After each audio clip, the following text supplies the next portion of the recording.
சற்றுமுன் வெளியான தகவல். கலைஞர் மகளிர் உரிமைத் தொகையில் அனைவருக்கும் வந்த பணம்.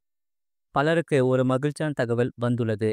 அது என்னன்னு பார்க்க போறோம். அதை பார்க்கறதுக்கு முன்னாடி நீங்க நம்ம சேனலும் சப்ஸ்கிரைப் பண்ணாம இருந்தீங்கன்னா மறக்காம லைக் பண்ணிக்கோங்க, சப்ஸ்கிரைப் பண்ணிக்கோங்க. உங்க நண்பர்களுக்கு தெரியப்படுத்தவும் ஷேர் பண்ணுங்க. கலைஞர் மகளிர் உரிமைத் தொகை திட்டத்தின் கீழ் விரிவாக்கம் செய்யும் பணிகள் நடந்து வரும் நிலையில் ஏற்கனவே உள்ள பயணிகளுக்கு இந்த மாதத்திற்கான தொகை அனுப்பப்பட்டுள்ளது. அந்த வகையில் இந்த திட்டத்தின் கீழ் விண்ணப்பித்த தகுதியுள்ள அனைவருக்கும் நிதி வழங்கப்படும் என அரசு வட்டாரங்கள் தெரிவிக்கின்றன. இதற்கான கள ஆய்வுகள் தற்போது மேற்கொள்ளப்பட்டு வருகிறது.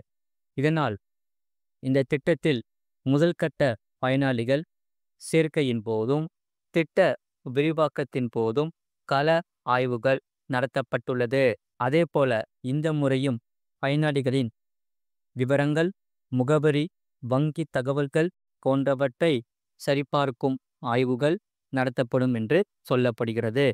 இதன் பின்னரே இறுதி முடிவு அறிவிக்கப்படும் என்று தெரிவிக்கப்பட்டுள்ளது.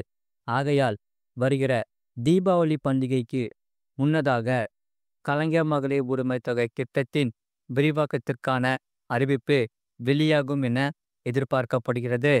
கடந்த ஒரு மாதமாக பரிசீலனை செய்யப்பட்ட விண்ணப்பங்களுக்கான முதல் பட்டியல் விரைவில் வெளியாகும் எனவும் தகவல்கள் தெரிவிக்கின்றன.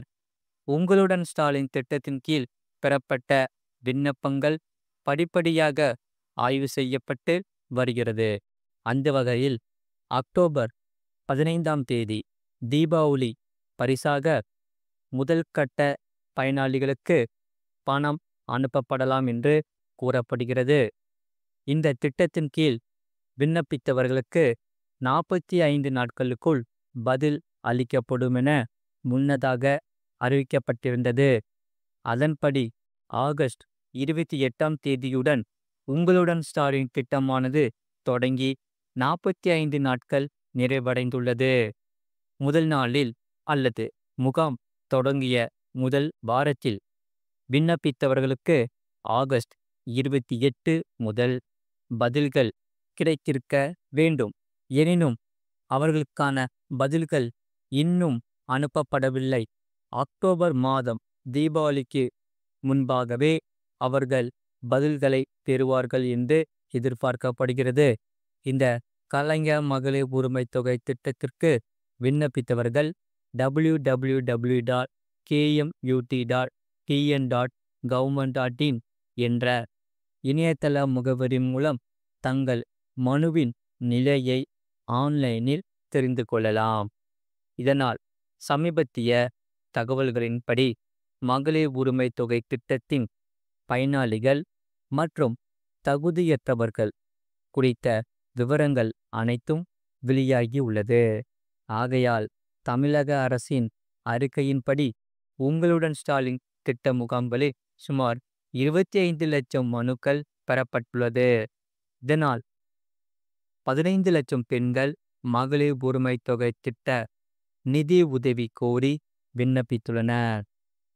ஆகையால் இந்த திட்டத்தில் பெறப்பட்ட அனைத்து மனுக்களும் முறையாக பதிவு செய்யப்பட்டு உரிய நடவடிக்கைகள் எடுக்கப்பட்டு வருவதாக அரசு அதிகாரிகள் தெரிவிக்கின்றன. மனுக்கள் மீதான செயல்பாடுகள் தொடர்ந்து கண்காணிக்கப்படுவதாகவும் அடுத்த 45 நாட்களுக்குள் மனுக்களுக்கு தீர்வு காணப்படும் என்றும் அரசு அறிவுறுத்தியுள்ளது. ஆகையால் காஞ்சிபுரத்தில் நடைபெற்ற நலத்திட்ட உதவிகள் வழங்கும் விழாவில் தமிழ்நாடு இளைஞர் நலன் மற்றும் விளையாட்டு மேம்பாட்டுத்துறை அமைச்சர் உதயநிதி ஸ்டாலின் கலந்து கொண்டார்.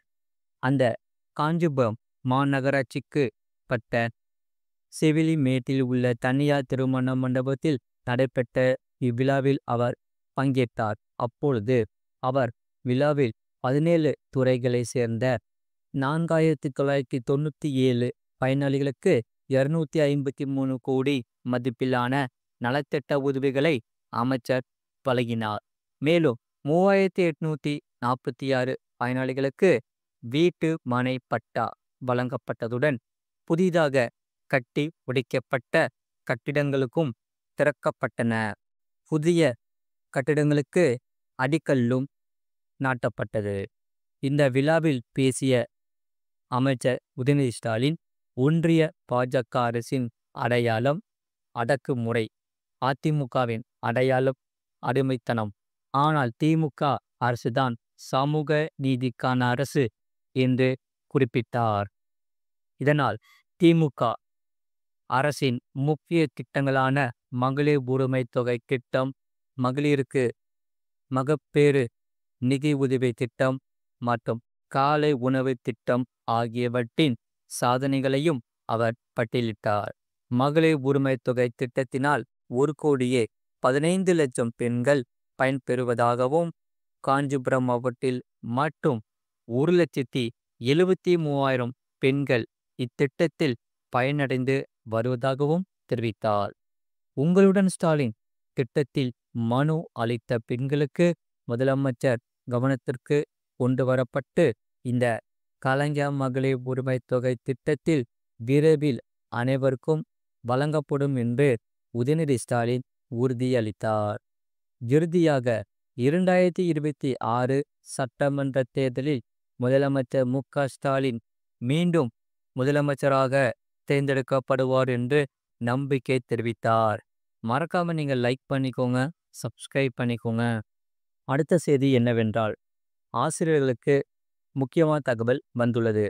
அதாவது, தமிழகத்தில் உள்ள அரசு பள்ளி ஆசிரியர்கள் ஆசிரியர் தகுதி தேர்வு எழுதுவதற்கு இனி தங்கள் துறையிடமிருந்து தடையில்லா சான்றிதழ், அதாவது NOC பெற வேண்டிய அவசியமில்லை என்று தமிழக அரசு கல்வித்துறை அனைவரும் எதிர்பார்த்த ஒரு முக்கிய அறிவிப்பை வெளியிட்டுள்ளது. இந்த அறிவிப்பானது TET தேர்வு எழுத தயாராகி வந்த ஆயிரக்கணக்கான அரசு பள்ளி ஆசிரியர்கள் மத்தியில் பெரும் மகிழ்ச்சியையும் நம்பிக்கையும் ஏற்படுத்தியுள்ளது. அந்த வகையில் நாடு முழுவதும் தற்போது பணியில் உள்ள அனைத்து ஆசிரியர்களும் ஆசிரியர் தகுதி தேர்வில் தேர்ச்சி பெற்றிருக்க வேண்டும் என்று உச்ச நீதிமன்றம் சமீபத்தில் ஒரு அதிரடியான தீர்ப்பை வழங்கியது. இந்த உத்தரவு தற்போது பணியில் இருக்கும் ஆசிரியர்கள் மற்றும் எதிர்காலத்தில் தேர்வு செய்யப்படுபவர்கள் என அனைவருக்கும் பொருந்தும் என்றும் நீதிமன்றம் தெரிவித்தது. இந்த உத்தரவால் தமிழகத்தில் சுமார் 1.5 லட்சம் அரசு பள்ளி ஆசிரியர்கள் பாதிக்கும் சூழ்நிலை உருவானது. இது ஏற்கனவே பணியில் உள்ள ஆசிரியர்களுக்கு கூடுதல் அழுத்தத்தை ஏற்படுத்தும் என்று ஆசிரியர் சங்கங்கள் கடும் எதிர்ப்பு தெரிவித்தனர். அந்த வகையில் ஆசிரியர் சங்கங்களின் கோரிக்கையை ஏற்று தமிழக அரசு இந்த விவகாரத்தில் உச்ச நீதிமன்றத்தில் சீராய்வு மனு ஒன்றை தாக்கல் செய்ய முடிவு செய்துள்ளது. இது குறித்து பேசிய பள்ளிக்கல்வித்துறை அமைச்சர் அன்பில் மகேஷ், ஆசிரியர் சங்கங்களுடன் பேச்சுவார்த்தை நடத்தப்பட்டது. உச்சநீதிமன்றத்தில் சீராய்வு மனு தாக்கல் செய்ய முடிவு செய்துள்ளோம்.